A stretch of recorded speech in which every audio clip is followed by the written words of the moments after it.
Water was everywhere. Not the calm, lazy kind that trickled through the rocks of my backyard creek. No, this was a roaring, muddy flood tearing down fences, snapping street lamps, and swallowing lawns whole. The HOA president, Karen, was standing knee-deep in it, screaming into her phone, mascara running like black rivers down her face. Her dream neighborhood was now an island, and her perfectly trimmed hedges were floating away like tiny green rafts. The creek she once called a dangerous eyesore had spilled over, not because of nature, but because she had forced me to improve it. My so-called dangerous creek was now the reason her multi-million-dollar development was drowning. And the wildest part? I hadn't even done anything illegal. I just did exactly what the HOA demanded. I stood there on my porch, watching her flail, feeling that strange mix of shock and vindication. It wasn't supposed to happen this way, but now, there was no turning back. And it all started with a cup of coffee and a knock on my door. It was spring, and the air smelled of wet earth and lilacs. I was sipping my morning coffee while watching the creek behind my property do what it always did, flow peacefully over the rocks, with ducks waddling in for their daily swim. That creek had been part of my family's land for over 70 years. My grandpa taught me how to fish there, my dad taught me how to skip stones, and I taught my daughter how to spot the difference between a heron and a crane. It wasn't just a waterway, it was a living memory. The knock at the door startled me. I opened it to see a woman in a tailored blazer and oversized sunglasses. She smiled, but it wasn't a friendly smile, it was the kind people give before they try to sell you something you don't need. "Hi," she chirped. "I'm Karen, president of the Willow Creek HOA." She handed me a glossy brochure like she was passing a royal decree. "We're very concerned about your properties. Condition." I glanced at the brochure. It had stock photos of manicured lawns and shining fountains. "Condition?" I asked, sipping my coffee. "Yes," she said, with a little sigh. "Specifically, that creek. It's unsightly. And frankly, dangerous." I nearly choked on my drink. Dangerous? This was the same creek kids had been catching tadpoles in for decades. Dangerous how? I asked. She leaned forward, lowering her voice like she was sharing a state secret. "Water attracts pests. Snakes. Mosquitoes. And with the way it runs so close to the new development, it could erode the land. We simply can't have that. For the safety and beauty of the neighborhood, we'd like you to make improvements." I looked at her like she'd grown 3 heads. "Improvements?" She smiled wider. "Yes.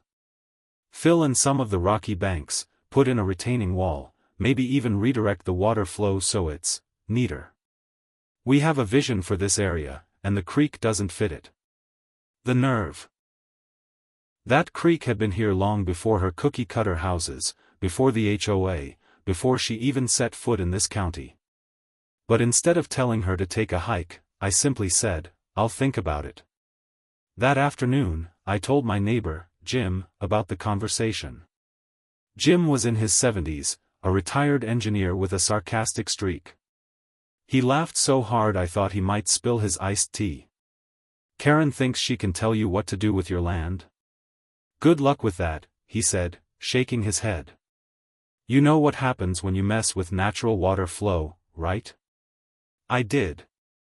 My grandpa had taught me that too, water will always find a way back to where it wants to go. If you block it, it finds a new path. Sometimes that new path leads right where you don't want it.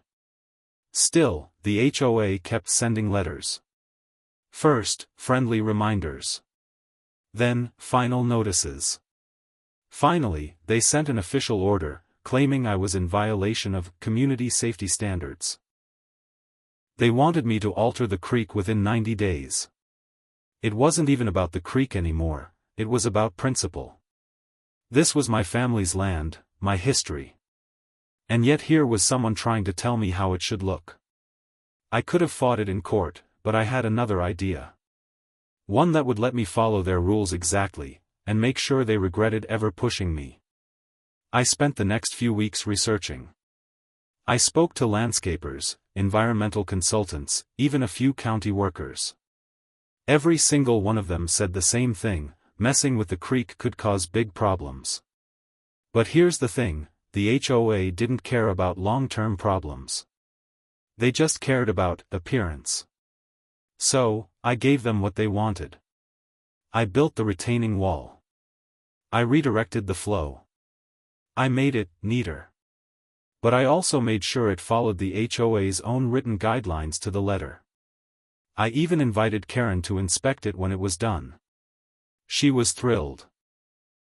"Oh, it looks so much better," she said, nodding like a queen approving a new castle wing. "This will keep the neighborhood safe and beautiful for years to come." Jim just looked at me from across the street and raised an eyebrow. He knew. And then came the rain. It started as a drizzle. Then a steady pour. Then, overnight, it turned into a downpour so heavy you couldn't see 10 feet in front of you. The ground was already saturated from weeks of wet weather. By the third day, the water in the creek was higher than I'd ever seen it. But because of the changes I'd made, the ones the HOA demanded, the water had nowhere to go but over the banks. That's when it happened. The first yard to flood belonged to Karen. The water rushed into Karen's backyard like it had been waiting for this moment its whole life. One second her pristine lawn was just soggy, and the next, it was a muddy lake swallowing her flower beds. I could hear her shouting over the pounding rain, barking orders at her husband, Greg, who was frantically trying to pile sandbags along the fence. But it was already too late. The current was too strong, the ground too loose. From my porch, I could see the panic spreading down the street. Neighbors were running around with buckets, wheelbarrows, even trash cans, trying to bail water away from their homes. The HOA's neat creek was now a raging river that didn't care about property lines. Fences tipped like dominoes, and garden furniture floated by like toy boats. I spotted a plastic flamingo drifting past, bobbing its head like it was enjoying the ride. Karen's voice cut through the chaos. "Call the county. Call emergency services. Somebody stop this," she screamed, waving her arms wildly. The rain plastered her hair to her head, her designer blouse now a muddy mess. It might have been a tragic scene if it weren't for the fact that just weeks ago, she'd called my creek an embarrassment and said it brought down property values. Now, it was the most valuable thing in the neighborhood, just not in the way she'd imagined. But the flood didn't stop with her yard. The water pushed through the gaps in her fence, tearing into her neighbor's driveway. I watched as the current lifted a shiny black SUV and slowly, like some cruel joke, floated it halfway down the street. The owner, a guy named Brad who once lectured me about keeping my rustic property more in line with modern aesthetics, was now sprinting after his car like a kid chasing a runaway balloon. By nightfall, the storm had gotten worse. The streetlights flickered, the power lines sagged, and the water was halfway up some people's garage doors. Emergency crews showed up with inflatable boats, ferrying families to higher ground. The HOA clubhouse, Karen's pride and joy, was underwater up to the windows. I heard later that the trophy case she'd filled with Community Excellence awards was now a fish tank. And through all of it, I didn't lift a finger. Not because I was cruel, but because there was nothing I could do without making things worse. The water was following the exact path the HOA had forced me to create. Redirecting it would have taken days and heavy equipment, and the HOA had made sure the original, natural flow was gone. Still, I stood in the rain that night, thinking about my dad's words: "Water's like truth, you can try to block it, hide it, or shape it, but eventually, it'll break through." I'd always thought he was talking about people. Now, I realized he might have meant it literally too. By the next morning, the rain had eased, but the damage was done. The neighborhood looked like a war zone, mud everywhere, driveways cracked, basements flooded. Karen was at the center of it all, pacing in rubber boots, shouting at anyone who would listen about liability and emergency meetings. That was the low point.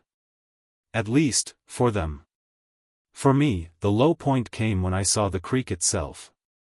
My beautiful, peaceful creek was no longer the gentle stream I'd grown up with. It was swollen, muddy, and choked with debris from the flood, wood, trash, even bits of siding from the houses upstream. The ducks were gone. The heron nest was gone. And the old willow tree, the one my grandpa had planted when he was a boy, was half submerged, its roots clawing at the water for stability. I knelt at the bank, feeling a mix of grief and anger. This was exactly what I'd feared, but no one in the HOA had listened. Now, nature had made its point in the loudest way possible. I might have stayed there longer, but that's when I heard a sound that made my stomach twist, a deep, groaning crack from across the flooded street. I turned and saw it. One of the retaining walls the HOA had installed along the main road was starting to give way, the water pressing hard against it like it wanted revenge. Then, with a roar, the wall collapsed. The wall didn't just fall, it exploded. Chunks of concrete shot into the air, splashing down with bone-rattling thuds. A massive wave surged forward, slamming into the street and sweeping away anything in its path.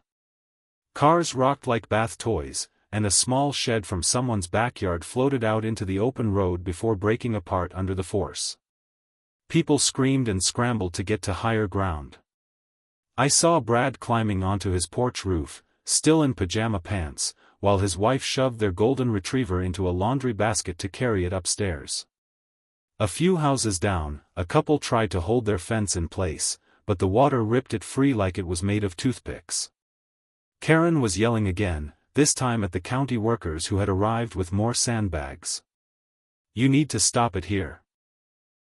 "Right here," she shouted, pointing to her driveway like the rest of the street didn't exist. But the workers didn't have the luxury of favoritism, the whole neighborhood was in trouble now. They focused on getting people out before the next surge hit. I stayed back, watching from my porch, my mind racing. That wall collapsing meant the redirected water was now tearing through places the HOA had never planned for. If it kept going, it could carve a new channel straight through the heart of their development. I knew that meant even more flooding, but I also knew there was no way to stop it without undoing the very improvements they'd demanded from me. For the first time since the storm started, I felt something close to pity for them. Not for Karen, she had brought this on herself, but for the families who had just moved in, the ones who had no say in the HOA's choices. They didn't deserve to see their homes ruined. But pity wouldn't hold back water. By late afternoon, the worst of the surge had passed. The air was thick with the smell of wet earth, gasoline, and something sour, probably the sewage lines that had been overwhelmed. The county declared the entire subdivision a disaster zone, and residents were told they'd need to stay in shelters until the water receded. That should have been the end of it. But the thing about disasters is they don't just break things, they reveal them. The next day, the news crews showed up. Big vans with satellite dishes parked along the access road, reporters in bright rain jackets standing knee-deep in muddy water, broadcasting live to the evening news. And that's when Karen made her move. She marched right up to one of the cameras, shoving her wet hair behind her ears and trying to look like the tragic heroine of the story. This was completely avoidable, she told them. The creek behind this property was neglected for decades. We warned the landowner about it, but nothing was done until it was too late. My jaw tightened. She wasn't just twisting the truth, she was setting the stage to pin the whole thing on me. The reporters nodded, jotting down her words, and suddenly I knew exactly how this was going to play out. The HOA wasn't just going to blame me in the court of public opinion, they were going to come after me legally. And if they wanted a fight, I'd give them one. But before I could make a single move, the water in the middle of the road started swirling, fast. Too fast. I stared at it, my gut telling me something was wrong. Then, with a loud whoosh, the asphalt buckled, and a massive sinkhole began to open right under the reporter's feet. The reporter let out a sharp scream as the ground gave way, the muddy water dragging him toward the hole like a giant drain. A cameraman lunged forward, grabbing his jacket just in time, yanking him back to safety as the pavement crumbled into the rushing void.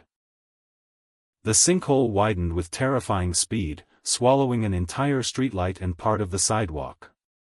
Everyone nearby backed away fast, shouting warnings. The water pouring into the hole churned violently, pulling down tree branches, fence posts, and chunks of asphalt. From where I stood, it looked like the earth was eating the neighborhood piece by piece. County officials rushed in, waving their arms to push people back. Nobody near the edge. It's unstable, one of them yelled. The sinkhole had formed exactly where the new drainage system had been installed, a system the HOA had insisted would modernize the area. Now, it was nothing more than a direct path for water to undermine the roadbed. Karen stood frozen, clutching her phone like she was deciding whether to film it or make another panicked call. I could see the calculations in her eyes, the way her mouth tightened. She was starting to realize this wasn't just a bad storm or a freak accident. This was the consequence of every shortcut, every aesthetic decision, every time they had ignored common sense for the sake of appearances. But true to form, she didn't admit it. Instead, she stormed toward one of the county supervisors and started shouting again, her voice shrill over the noise of the rushing water. You need to hold the landowner accountable. He's the one who refused to cooperate fully. She didn't get to finish, because at that moment, the side of the sinkhole closest to her gave way with a loud crack. The ground sloped under her feet, and she stumbled back, gasping. Two rescue workers grabbed her by the arms and hauled her to safety. Mud covered her from the knees down, but she still tried to shake it off like it was just a minor inconvenience. Meanwhile, the damage spread. The sinkhole was now big enough to swallow a delivery van, and water was still pouring into it from every direction. The county crews scrambled to place barriers around it, but the current was too strong, and more rain clouds were already rolling in on the horizon. By nightfall, the main road into the subdivision was completely gone. The only way in or out was now a narrow service path barely wide enough for a pickup truck. Supplies were being brought in on foot. The HOA clubhouse, already flooded, was cut off from the rest of the neighborhood entirely, sitting like a stranded ship in the middle of a muddy lake. That night, I sat at my kitchen table, watching the storm clouds gather again, feeling the low thrum of worry in my chest. This wasn't over. The water was winning, and the more they tried to fight it the wrong way, the worse it was going to get. But just when I thought the situation couldn't spiral any further, I was woken at dawn by the blare of sirens and the sound of people yelling in the street. I ran to the window and saw flashing lights reflecting off the water. And a massive fire truck parked half-submerged at the corner. The neighborhood wasn't just flooding anymore. Now, something was on fire. It didn't make sense at first. How could there be a fire in the middle of a flood? But as I threw on my boots and ran outside, the smell of burning plastic and gasoline hit me hard. Down near the row of houses closest to the collapsed retaining wall, thick black smoke was pouring from what used to be Brad's garage. The fire crackled and hissed as it fought against the rain and floodwater, but it wasn't going out. That's when I spotted the culprit, a toppled propane tank from his backyard grill, probably knocked loose by the flood, had gotten lodged against a pile of debris. Something in that mess must have sparked, and now it was a toxic bonfire. Firefighters waded waist-deep into the water, their boots sloshing with every step. They unrolled hoses, but even with the hydrants nearby, pressure was low. The water lines had been damaged when the sinkhole opened. One crew tried using portable pumps to draw from the floodwater itself, but it was so full of mud and garbage that the nozzles kept clogging. Brad was pacing in the shallows, his face pale. "That's my tools. That's my livelihood," he yelled to anyone who'd listen. His words cut through me. Brad ran a small carpentry business from that garage. I remembered him once bragging about his collection of woodworking machines, tools passed down from his father. Now, in minutes, they were either charred or waterlogged beyond repair. I thought about stepping in, offering my small gas pump to help clear some of the water, but before I could decide, there was a loud boom, a second propane tank inside the garage ignited. The firefighters ducked, a spray of sparks raining down into the flood. People screamed and backed farther away. Even the rescue crews were forced to retreat to reassess their approach. Through the smoke, I caught a glimpse of Karen standing on her porch, phone to her ear again. She looked furious, and for a split second, I wondered if she was calling to blame this on me too. But then I realized, she wasn't looking at me. She was staring past me, toward the creek. I turned and felt my gut tighten. The rain had started again, harder this time, and the water in the creek was rising fast, faster than I'd ever seen in my life. The changes we'd made had funneled the overflow straight toward the lower half of the subdivision, and with the main road gone, there was nowhere for it to drain. It was building into a dangerous swell, one that would slam right into the homes already teetering from the last wave of flooding. The firefighters didn't even have time to celebrate when they finally got the garage fire under control, because someone down the street shouted the words that made everyone's blood run cold. "The levee's about to go." The words ripped through the chaos like a gunshot. People froze mid-step, eyes darting toward the earthen levee at the far edge of the neighborhood. It was the only barrier keeping the swollen creek, and now a massive storm-fed reservoir, from breaking loose entirely. I could see it from my porch, just a dark shape in the distance with white water slamming against its base. Every few seconds, the ground there seemed to quiver. I didn't need an engineer to tell me that thing was seconds from giving way. Karen was screaming orders at anyone within earshot, but no one was listening anymore. Families were grabbing kids, pets, photo albums, anything they could carry, and moving toward the high ridge at the far end of the development. The county rescue crews yelled for everyone to move faster. Sirens blared, helicopters thudded overhead. Then it happened. The top of the levee shuddered, crumbled, and vanished in a roaring cascade. A wall of water, thick with mud, branches, and even pieces of shattered fences, burst forward like a freight train. It wasn't a wave. It was an entire landscape coming alive and charging straight into the neighborhood. I didn't think, I just ran. The sound was deafening, like 100 waterfalls crashing at once. I reached Jim's house first. He was on his porch trying to shove his tool chest onto a dolly. "Forget it!" I yelled, grabbing his arm and pulling him toward the ridge. He didn't argue. The surge slammed into the first row of houses with terrifying force. Walls buckled, windows exploded outward, and in an instant, whole living rooms were gone. I saw Karen's place go under in one violent sweep, her patio furniture cartwheeling into the current. For one surreal moment, I caught sight of her clinging to a second-story window frame, water foaming just below her feet. The flood didn't care about property lines, politics, or HOA bylaws. It took everything in its path. Cars floated by like toys. A swing set from the community playground shot past us, still swaying as if some invisible child were swinging in the chaos. By the time we reached the ridge, the water was already lapping at its base. Dozens of us stood there, soaked and shivering, watching as the neighborhood disappeared beneath a churning brown sea.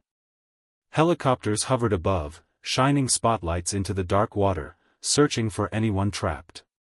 And in the glow of those lights, I realized the brutal irony. They had called my creek dangerous. They had spent months forcing me to tame it, control it, make it pretty for their development. And in doing so, they had destroyed the natural protections that had kept this land safe for generations. The rain eased by morning, but the neighborhood was gone. Streets were rivers. Homes were shells. The HOA signs that once marked the entrance were floating upside down in the muck. No one came to me that day with accusations.